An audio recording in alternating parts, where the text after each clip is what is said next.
En el programa de hoy, el Papa Francisco condena ideología de género e insensato derecho al aborto en Hungría.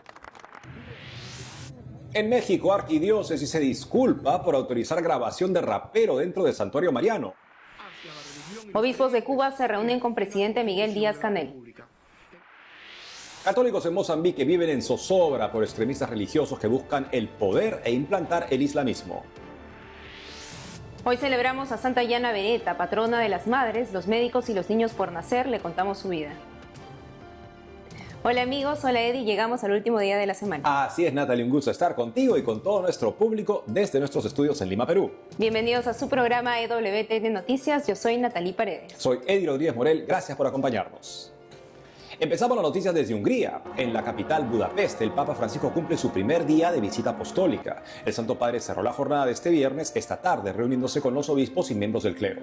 Durante su discurso, el Papa indicó que una de las exigencias más importantes para pastores y laicos es saber interpretar los cambios y las transformaciones de nuestro tiempo, tratando de afrontar los desafíos pastorales de la mejor manera. Resaltó que esto solo es posible mirando a Cristo como nuestro futuro. El Papa también destacó que la primera pastoral es el testimonio de comunión, porque Dios está presente donde hay caridad fraterna. Por eso llamó a superar las divisiones humanas para trabajar juntos en la viña del Señor. Ahora veamos más sobre las actividades del Papa Francisco esta mañana.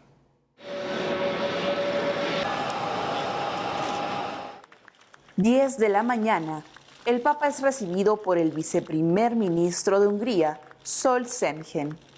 Dos niños vestidos a la usanza tradicional húngara le ofrecieron pan y sal al pontífice como gesto de bienvenida. 11:30 de la mañana, el Papa Francisco se reúne en privado con la presidenta de la República, Katalin Novák. Vengo como peregrino y amigo a Hungría, un país rico en historia y cultura. Desde Budapest, la ciudad de los puentes y los santos, pienso en toda Europa y rezo para que unida y solidaria sea también en nuestros días una casa de paz y una profecía de acogida, ha escrito el Papa. Mediodía, en un encuentro con el primer ministro Víctor Orbán, el funcionario le expresa al Santo Padre que están luchando por preservar el camino del cristianismo, una batalla muy difícil en la Europa actual y con esta guerra que clama por la paz. Fueron sus palabras. 12:30 de la tarde, el Papa Francisco se dirige a las autoridades, la sociedad civil y el cuerpo diplomático de Hungría. En contundente mensaje, condena la ideología de género y el derecho al aborto, que calificó de insensato. El Papa también habló de lo que necesita Europa hoy.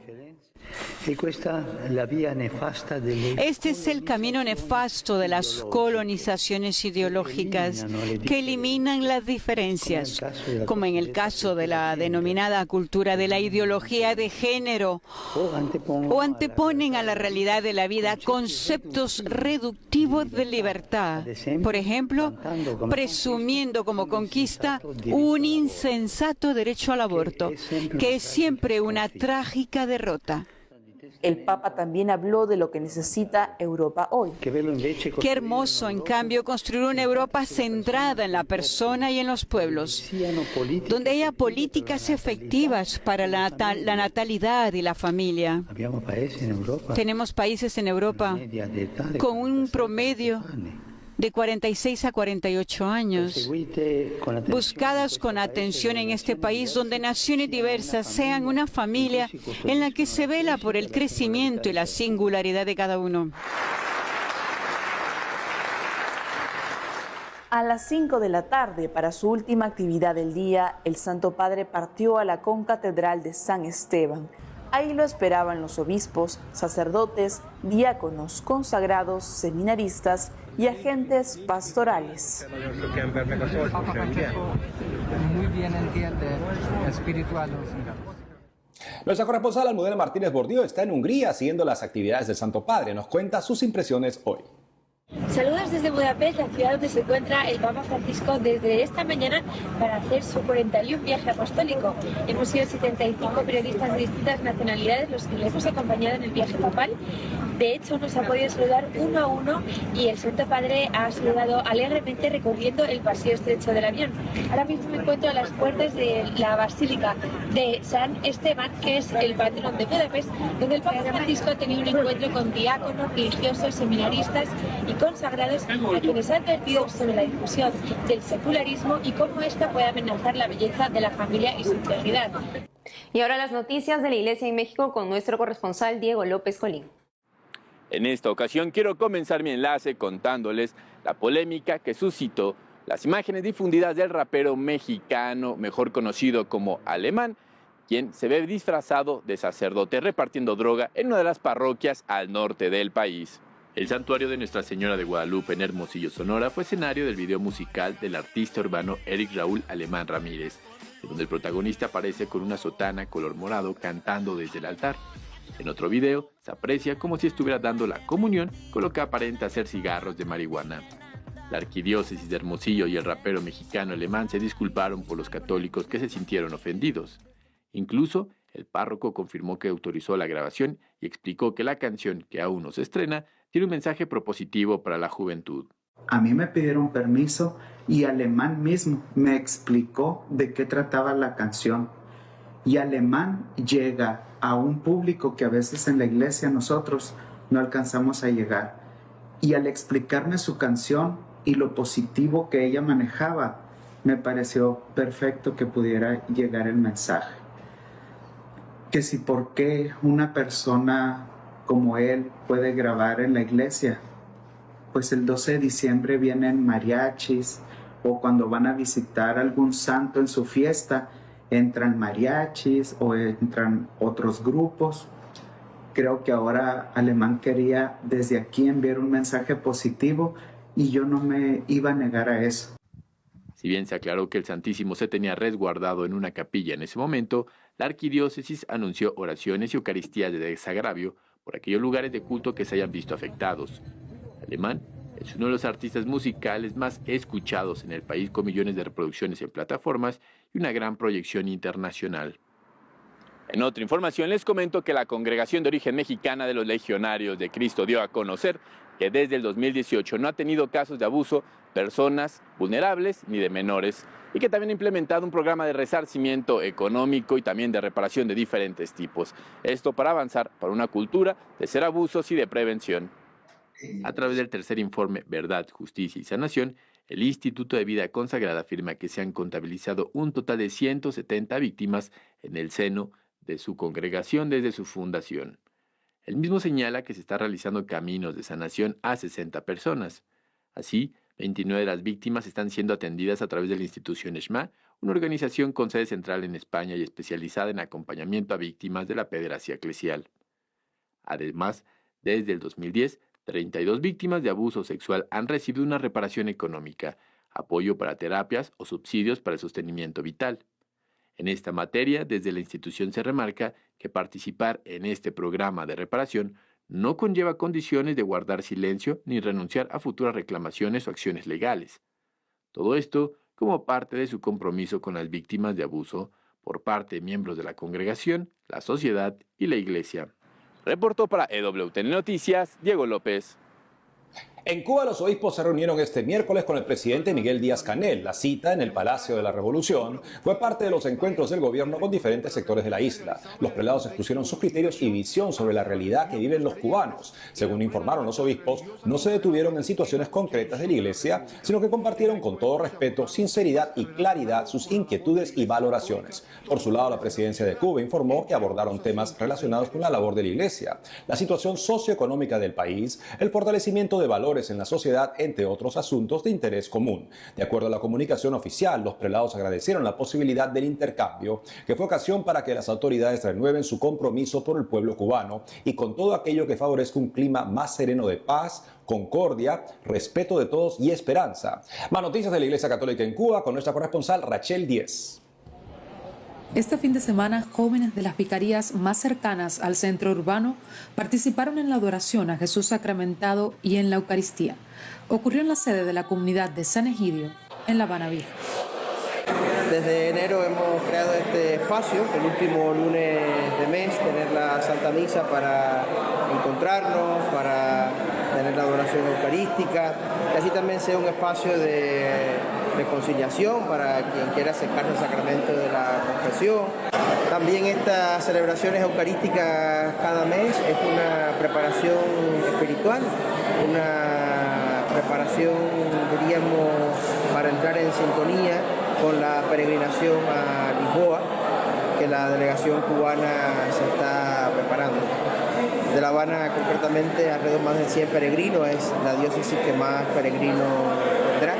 La oración de los jóvenes en San Egidio fue acompañada por el obispo auxiliar de San Cristóbal de La Habana, Monseñor Eloy Domínguez, y por el cardenal cubano y arzobispo de la capital, Monseñor Juan de la Caridad García. Me vienen tres palabras fundamentales: camino, que hacemos el camino juntos; encuentro con Jesús; encuentro entre nosotros; encuentro con nuestra conciencia, para que sea el Señor quien dirija nuestra vida en el camino. Y tercero, el volver a Jerusalén. Volver a Jerusalén es volver también al amor primero, a estar con Él, a vivir con Él y también a testimoniarlo donde quiera que estemos. Los jóvenes agradecen este compartir pascual que los pone en sintonía con el mayor evento de las juventudes católicas. Nos reunimos por el amor y la fe. Entre todos tenemos esta vocación para prepararnos mejor hacia esta Jornada Mundial de la Juventud en Lisboa, la cual estamos realmente muy animados en participar como parte de la delegación cubana y representar también lo que somos los jóvenes católicos en Cuba. Las experiencias de intercambio en torno a la Santa Misa vinculan a los peregrinos y animan a las comunidades en medio de uno de los mayores éxodos juveniles de la historia de la nación. Ha sido un honor poder recibir en nuestra sede a otros jóvenes de otras comunidades, porque es un gesto también de universalidad de la Iglesia, cuánto puede hacer, cuán grande es, cuánta vocación tiene y cuánta fe continúa transmitiendo en la ciudad. La próxima cita joven será el domingo de Pentecostés. En La Habana, Cuba, Rachel Díez, EWTN Noticias. La congregación Instituto del Verbo Encarnado recibió hace poco una serie de drásticas medidas por parte del comisario pontificio o superior general nombrado por el Vaticano. Esta autoridad representa una medida dura que sirve para discernir el cambio o mejora en una congregación religiosa o su disolución. Con alrededor de 40 años de trayectoria, el Instituto del Verbo Encarnado hace misión en los 5 continentes. En la siguiente nota, conozcamos cuáles son las principales preocupaciones del comisario pontificio. El comisario pontificio de la congregación, cardenal Santos Abril y Castelló, envió una misiva a los miembros del instituto en la que indicó que después de 30 años de intervenciones de la Santa Sede y siendo el cuarto comisario pontificio, las cosas poco han cambiado. En un llamado de atención, el purpurado español lamentó que en marzo de este año se realizó sin su conocimiento ni permiso un encuentro con el padre Buela en Italia, un hecho que calificó de realmente grave por las restricciones que pesaban sobre él y porque se trató de una casa bajo su directa jurisdicción en cuanto a comisario pontificio. Por eso, alentó a los miembros del instituto a ser obedientes. Por otro lado, destacó la importancia de la vida comunitaria. Al respecto, señaló que los datos enviados por los superiores provinciales son preocupantes, ya que las presencias del instituto apenas cuentan con 1 o 2 religiosos. Destacó que hay otras presencias que ni siquiera están canónicamente erigidas, contraviniendo al Código de Derecho Canónico. Notificó también que con la información todavía incompleta, casi 275 religiosos, la mayoría sacerdotes, han abandonado el Instituto del Verbo Encarnado. Ante la situación, el purpurado pide a los consejos provinciales que inicien un proceso de revisión y recalificación para tener al menos 3 religiosos devotos perpetuos en cada comunidad. Finalmente, el cardenal Santos Abril y Castelló también determinó 3 prohibiciones al Instituto del Verbo Encarnado. 1, que no se hagan nuevas fundaciones o prefundaciones. 2, no permitir el paso de religiosos de la vida apostólica a la vida monástica y viceversa. 3, la imposibilidad de hacer traslados sin permiso escrito del comisario. Hacemos una pausa y al volver, católicos en Mozambique viven en zozobra por extremistas religiosos que buscan el poder e implantar el islamismo. Hoy celebramos a Santa Yana Beretta, patrona de las madres, los médicos y los niños por nacer. Le contamos su vida. Ya volvemos con más noticias con Enfoque Católico.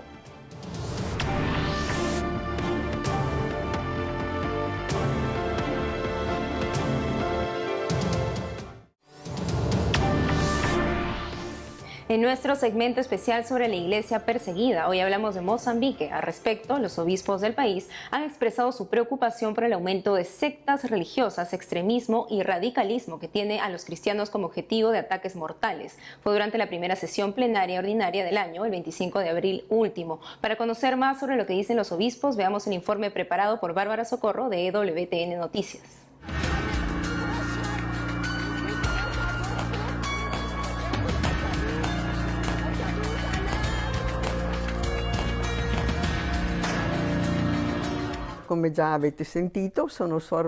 Su nombre es María de Copi. En septiembre de este año cumplirá un año de haber partido a la casa del padre. A sus 84 años fue asesinada por terroristas del grupo llamado Al-Shabaab en Chipene, Mozambique. Ahí sirvió como misionera durante 60 años. Horas antes de ser alcanzada por los terroristas, la religiosa italiana envió un audio a su sobrina. He perdonado a los que me matarán. Tú haz lo mismo. Nos vemos en el paraíso. Fueron sus últimas palabras difundidas por la prensa italiana. Los terroristas islámicos quieren gobernar Mozambique, al sudeste del África. Se cree en la solución al gobierno democrático que no resuelve los problemas que tiene al país en la miseria. Al mismo tiempo, pretenden que en Mozambique solo haya una religión, el Islam. Por eso hacen una limpieza étnica y religiosa para declarar el territorio como tierra islámica. En el 2021, el país entró en la lista mundial de persecución y la hostilidad contra los cristianos y continuó empeorando. En 2022 subió 9 posiciones como reflejo de la creciente presión sobre los cristianos.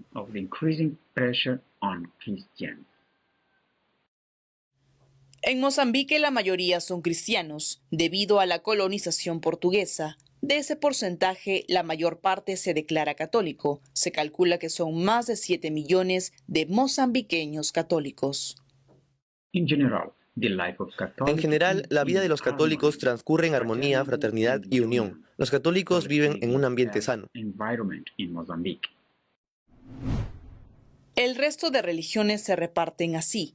Más de 18% de musulmanes, más de 15% de cristianos sionistas, más de 14% de evangélicos pentecostales, el resto son anglicanos, otros del bahaísmo, judaísmo e hinduismo. También hay creencias religiosas indígenas y poco más del 13% no profesa religión alguna. El 6 de septiembre de 2020, las religiosas brasileñas de la Congregación de San José de Chambéry, Inés Ramos y Elianda Costa, fueron liberadas después de un mes de secuestradas por el Al-Shabaab al norte de Mozambique. Al-Shabaab intensificó la campaña de terror asesinando a cristianos, asaltando sus pueblos e incendiando iglesias. Los ataques islamistas de Al-Shabaab han provocado el desplazamiento de más de 800.000 personas y la muerte de más de 4.000, según la Fundación Pontificia Ayuda a la Iglesia Necesitada. Los católicos sufren persecución, opresión islámica, corrupción y crimen organizado, especialmente en Cabo Delgado. Los yihadistas siembran el terror, la destrucción y la muerte en esta región, en la que, aunque han perdido terreno, debido a la actuación de los militares del país en conjunción con fuerzas extranjeras, se siguen registrando atentados, especialmente las zonas rurales.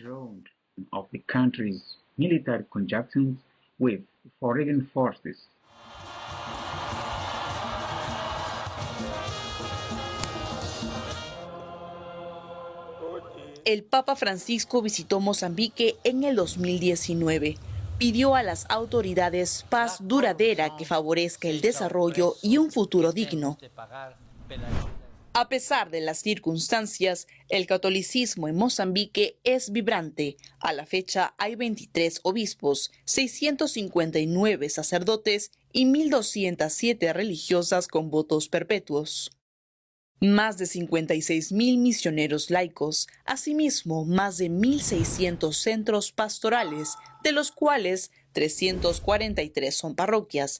También hay casi 1.200 seminaristas, es decir, 90 seminaristas por cada 100 sacerdotes, según Asiprensa. Gracias a esa legión de oradores, Mozambique sigue en pie en medio de sus problemas de falta de paz, injusticia social, corrupción, falta de servicios básicos de salud y transporte.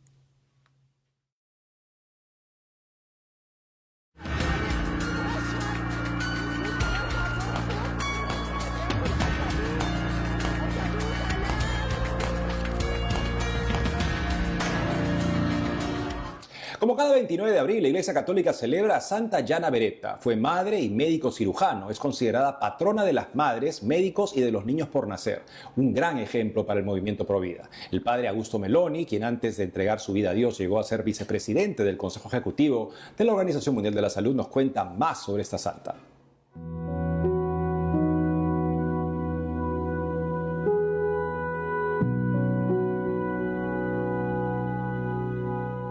Es una santa de hoy.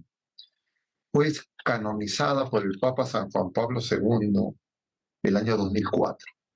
Nació en Milán, una ciudad que se llama Magenta, en 1922. Y es una santa que es patrona de las madres, de los médicos y protectora de los niños por nacer. Nace en una familia de fe, discierne inicialmente su vocación, el camino a la santidad que el Señor le prepara y descubre que es en la vida matrimonial. Estudia medicina, se casa con un ingeniero y va a ser madre de 3 hijos y esposa y médico simultáneamente. Se dedica a la pediatría y Santa Yana, después de ser madre de 3 niños, descubre en los exámenes y controles médicos que tiene un tumor en el útero, un mioma uterino, que pone en riesgo el embarazo que está llevando, porque este diagnóstico se hace cuando está ya gestando de 2 meses de su 4º embarazo. Y entonces ella, mujer de fe, que tiene claridad de la vida como don de Dios, como médico comprende que está en un embarazo de riesgo y tiene claramente desde el inicio la decisión que ese embarazo tiene que llegar a término. Y entonces es un embarazo riesgoso, es sometido a una cirugía. El riesgo, claro, yo podría hacer un comentario biomédico, probablemente era de una ruptura uterina, una hemorragia severa que pudiera en riesgo la vida de los 2, de la madre y del niño, pero ella, sabiendo el riesgo, elige, si estuviera que elegir en algún momento, y da indicaciones expresas que se salve la vida de su hijo, que va a ser una niña, que va a tener el nombre también de ella, Yana. Llega a la fecha de la gestación, 7 días después, Yana fallece. Ella, diríamos, tuvo una vida eucarística.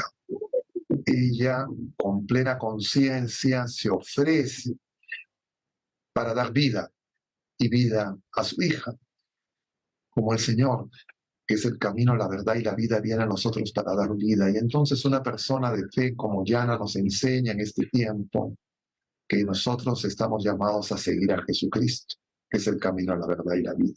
Santa Yana Beretta ruega por nosotros, por tantas mujeres, por tantos jóvenes, ahora confundidos por las ideologías de este mundo, la cultura de la muerte. Ella es una mujer que defiende la vida, porque Jesucristo es la vida. San Juan Pablo nos decía, el Evangelio es Evangelio de la vida.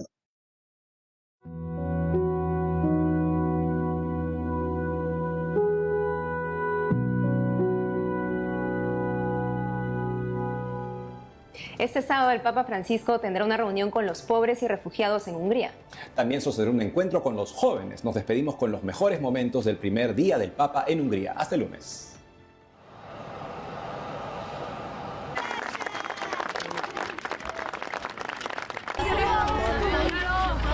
¡Viva!